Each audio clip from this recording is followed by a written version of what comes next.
The silence beneath the Fisherman's Ring. The bells of St. Peter's Basilica rang at dawn, though no Mass had been scheduled. Inside the Apostolic Palace, Pope Innocentius XIV lay dead in his private chapel, his hands folded neatly around the Fisherman's Ring, his expression calm, almost rehearsed.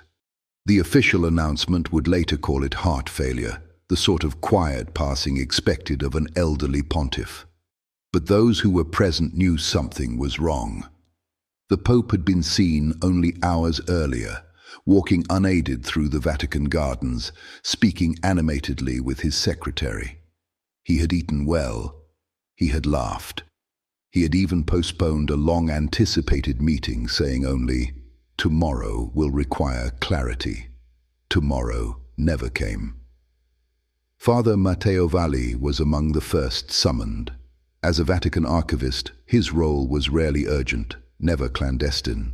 Yet the summons arrived before sunrise, sealed in red wax, carried by a Swiss guard who refused to meet his eyes. When Matteo entered the chapel, the air felt unnaturally still. No scent of incense, no candle smoke, only silence. The Pope's body showed no signs of struggle, no wounds, no discoloration. But something unsettled Matteo immediately. The Fisherman's Ring, traditionally removed and destroyed upon the Pope's death, had already been placed back on Innocentius's finger. That was not protocol. The attending physician insisted the cause was cardiac arrest. The Camerlengo accepted it without protest. The Vatican machinery moved swiftly, smoothly, as it always did. Death announcements were drafted, cardinals were notified. Preparations for conclave began within hours, too quickly. Matteo noticed other irregularities as the day progressed. The Pope's final journal, kept meticulously for decades, was missing from the desk in his study. His personal seal had been removed from its drawer. And most troubling of all, the chapel's security recordings from midnight to 4 a.m. had been erased due to what officials called a technical malfunction. In a place built on ritual and record, nothing ever malfunctioned by accident. That night, Matteo returned alone to the chapel. The body had been moved to a temporary crypt beneath the basilica, guarded and sealed. But something remained behind.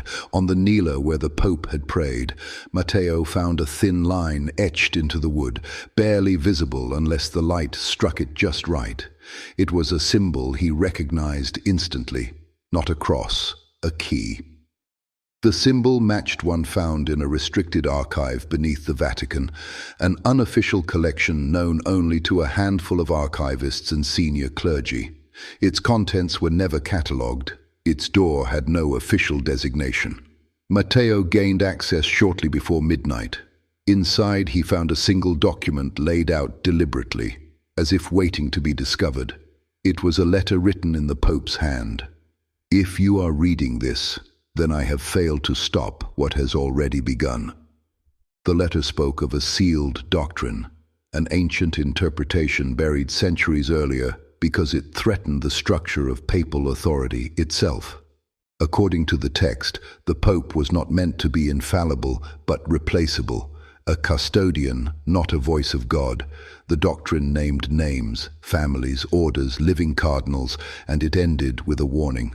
They will not allow this to be spoken aloud. Matteo never had time to copy the document. Footsteps echoed behind him. By the time he turned, the archive lights had been extinguished. A voice spoke calmly from the darkness. "You were not meant to come here, Father." The voice belonged to a man Matteo had known his entire career, a cardinal rumored for years to be the next pope.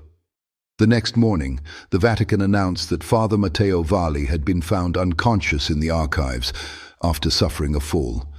He would be placed on indefinite medical leave, his memory impairment cited as cause. The letter vanished. The archive was resealed, and the Pope's funeral proceeded as planned. Years later, When Innocentius XIV's successor took the throne, rumors surfaced of a private meeting held the night before the conclave, a meeting attended by only 3 men. One of them wore the fisherman's ring, one of them carried a key, and one of them ensured that the silence beneath the Vatican would remain unbroken. Because some truths once spoken do not reform institutions, they destroy them.